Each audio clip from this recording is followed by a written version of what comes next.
ఈ రోజు ఎపిసోడ్‌లో ఆరాధ్య దగ్గరికి వాళ్ళ వదినొచ్చి, తను సెలెక్ట్ చేసిన పిల్లల్ని దత్తత ఇవ్వడానికి సంబంధించిన ఫైల్‌ని తీసుకొని తను ఆఫీస్‌కి బయలుదేరుతుంది.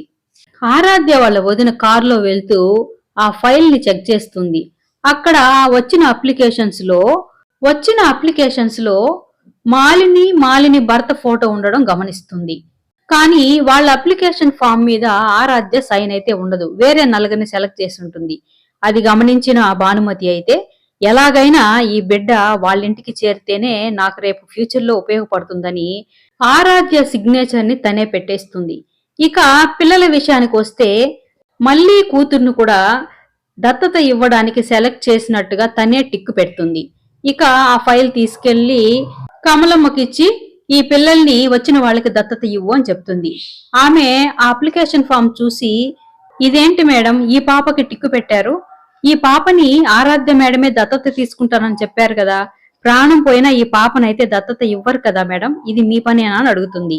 కనిపెట్టావులే కానీ నోరు మూసుకొని చెప్పినట్టు చెయ్యి, లేదంటే నీ ప్రాణాలు పోతాయని బెదిరించేటప్పటికి ఆమె భయపడిపోయి పాపను తీసుకురావడానికి వెళ్తుంది. మాలిని భర్త వాళ్ళ నాన్న అనాథ శరణాలయానికి వచ్చి పాప కోసం వెయిట్ చేస్తూ ఉంటారు. ఇక గౌతమ్ అయితే జాబ్ కోసం భానుమతి రికమెండేషన్ తో ఆరాధ్య దగ్గరికి వస్తాడు. ఆరాధ్యని చూడగానే తన భారీగా ఊహించుకొని ఊహల్లో తేలిపోతూ ఉంటాడు. ఇక ఆరాధ్య అయితే హలో హలో అని అంటే కూడా తను ఏదో లోకంలో ఉంటాడు. తర్వాత తనని కుదిపేటప్పటికి ఈ లోకంలోకి వస్తాడు. ఏంటిలా వచ్చావు, నా అపాయింట్మెంట్ లేకుండా లోపలికి ఎందుకు వచ్చావు అని తిడుతుంది. భానుమతి మేడం రికమెండేషన్ తో జాబ్ కోసం వచ్చానని ఫైల్ ఇస్తాడు. ఇక ఫైల్ చూసి చెక్ చేసి, మీ క్వాలిఫికేషన్ చాలా బాగుంది, కానీ నేను నీకు ఉద్యోగం ఇవ్వలేను అని అంటుంది. ఎందుకు అని గౌతమ్ అడగడంతో, మీరు నన్ను చూసినప్పటి నుంచి మీ భార్యని ఊహించుకుంటున్నారు, మీరు అదే ఇక్కడే ఉంటే నాకు తలనొప్పి మీకు తలనొప్పి, ప్లీజ్ నేనైతే ఉద్యోగం ఇవ్వలేను, వెళ్ళిపోండి అని పంపించేస్తుంది. మాలిని భర్త వాళ్ళ నాన్న పాప కోసం కూర్చొని ఉంటారు. ఇక వాళ్ళని పిలిచి దత్తతకు సంబంధించిన ఫార్మాలిటీస్ అన్ని పూర్తి చేయమని చెప్పి భానుమతి చెప్తుంది. కమలమ్మ వెళ్లి పాపను తీసుకొచ్చి భానుమతికి ఇచ్చి అప్పుడు కూడా చెప్తుంది.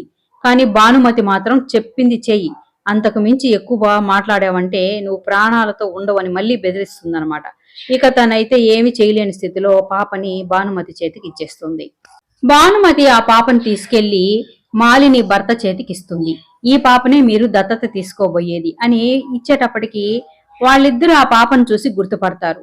అప్పుడు ఒకసారి ఆ పాపని ఎవరో ఒక ఆవిడ ఎత్తుకుని వెళ్తూ ఉంటే వాళ్లే కాపాడి శరణాలయంలో చేర్పిస్తారు. ఇక వాళ్ళు ఆ పాపను చూసి సంతోషపడిపోతారు. మనం కాపాడిన పాప మన చేతికే వచ్చింది అని వాళ్ళు అనుకుంటారు. కానీ ఆ పాపే తన సొంత మనవరాలని వాళ్ళు తెలుసుకోలేకపోతారు.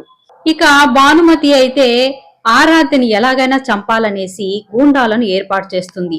ఆరాధ్య జాగింగ్కి వెళ్ళినప్పుడు ఆ గ్రౌండ్ లోనే ఫినిష్ చేసేయండి అని చెప్పడంతో వాళ్ళు తన కోసం వెయిట్ చేస్తూ ఉంటారు.